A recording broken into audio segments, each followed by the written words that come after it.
So last month I finally caved and got Netflix, and a lot of the shows I found myself watching were adapted from books I read or books I knew existed, and here they are. So this is 5 Netflix shows adapted from books you need to watch.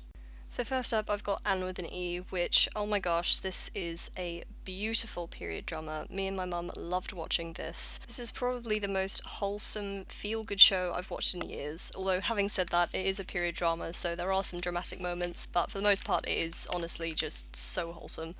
Which is why this content rating that Netflix gave it was highly confusing. It's about Anne, who moves to Green Gables. Without spoiling too much, this is basically just a really good story about family and friendship. And also later on in the series you get some really great representation for different kinds of people. So this is a bit of a cheat because I haven't read the book yet, but watching this show really made me want to read it, and now I have. I've just started it and so far it's really good, so I highly recommend this show.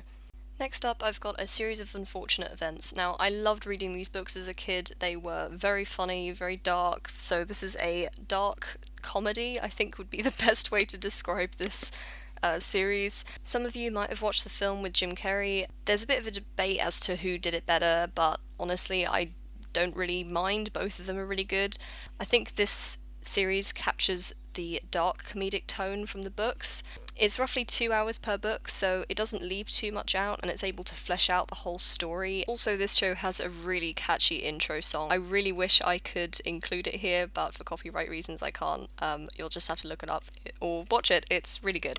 Next, I've got The Witcher. This is a really good fantasy. It's got the perfect blend of monster hunting and sorcery. The show follows 3 main characters, Geralt, Yennefer and Ciri, and it's all across different perspectives and differing timelines, and so you really get to see the story unravel from those different perspectives and really discover this world through their eyes. The main character, of course, is Geralt, who is the Witcher. He is a mutant who hunts monsters, and he's got a really funny, dry humour. Following him around on these adventures is Jaskier, who is my personal favourite character, and he just keeps singing this extremely meme-worthy song called Toss a Coin to Your Witcher. That song was stuck in my head for weeks, even after I finished watching the show. I haven't read the book yet, but I really want to because of this show, so I would highly recommend you watch this one as well. Everyone's heard of Pride and Prejudice, but maybe not everyone's seen this version. I don't know how long this one is on Netflix. This is the only one on this list that is not a Netflix original. Definitely go ahead and watch this as soon as you can. It's just very good, and personally I like it better than the film with Keira Knightley. Because it's in longer episodes, you spend more time with each of the characters and developing the story, and it doesn't really leave anything left behind from what I remember reading the book. This programme perfectly captures the satire and the humour that Jane Austen writes into the story, and each of the actors and actresses nail the characters. Elizabeth Bennet, of course, is the main character. She is a standout. I love her. Definitely go ahead and watch this before it disappears. Finally, I've got The Alienist. This is a crime thriller, and I studied this book back in college, so it's been a few years since I've read it, but I remember really enjoying the book, and this show is suspenseful, it's intense, and everything you want from a really good crime thriller. This story follows the alienist, who is Laszlo Kreisler. He's investigating the case of a serial killer who's connected to a lot of different murders. Because of the time period, I am absolutely in love with this character called Sarah Howard. She's the first female to work for the police force in this story, so she helps solve this case with Laszlo Kreisler. What's also really fascinating is the alienist. He is basically like an early psychologist. He is using his expertise to make connections where